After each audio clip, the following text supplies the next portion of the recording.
duk sanda annabi zai bada labarin wannan al'amari bai taɓa bada labarin mai kuka ba duk sanda zai bada labarin nan sai yayi sharkaf da hawaye da kuka yake bada labarin nan. Ya ma'azu sai ya faɗa so 5, ya ma'azu amsik ya ma'azu sai ya faɗa so 10 saboda ma'azi ya gano ya fahimto shi sako ne yake son ya tura har lahira. Amma mun ga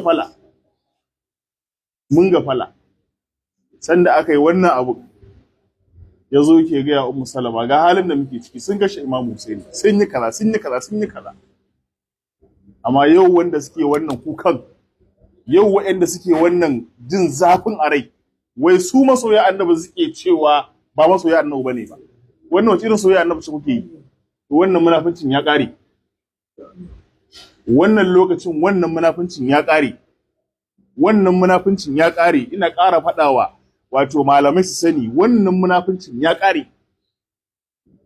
Abinda kuka jima ba ku faɗa ba to Allah ya kawo masu faɗa. Kuma Ubangiji ya kawo lokacin da kowa zai sani. Abinda ba ku so za mu faɗa. Harasan da Ubangiji subhanahu wata'ala ya ware don isar da wannan sakon ba san adadin su ba. Haka Allah ya ɓoye annabi Musa ya tura shi wurin Fir'aunu. A wurin Fir'aunu shine wannan zai kashe shi kuma ya raine shi ya bashi abinci. Ba ku san shi ba. Kusan ta ina bullo ba.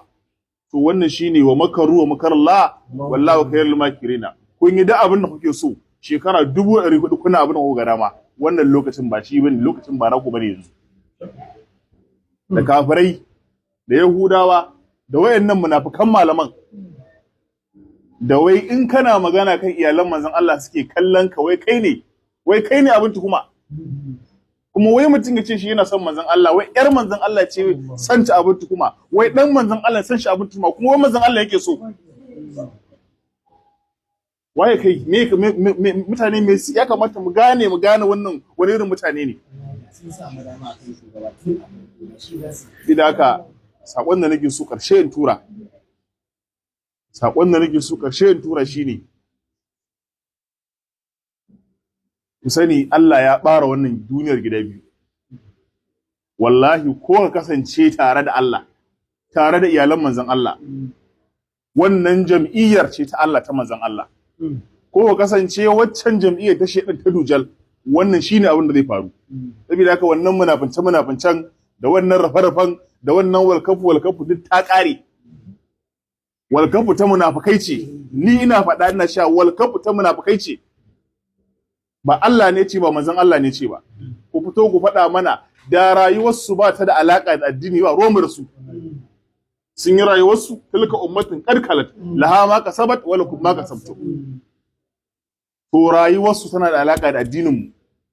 Saboda haka dole mu kutsa cikin siyasar su, mu ware musu siyasar su mu dauko addinin mu. Allah zai tuhume mu wannan addinin gaskiya muke yi, ba addinin gado bane. Ni ina wannan addinin ba dan na gaje shi ba. Ina addinin dan addinin gaskiya ne kawai. Ba wanda zai sa mun ka'ida cewa ga yadda zan yi. Duk inda gaskiya take wallahi sai na dauko kuma sai na faɗa. Wanda zai dauka ya dauka, wanda ba zai dauka kuma ruwansa. Assalamu alaikum warahmatullahi wabarakatuh.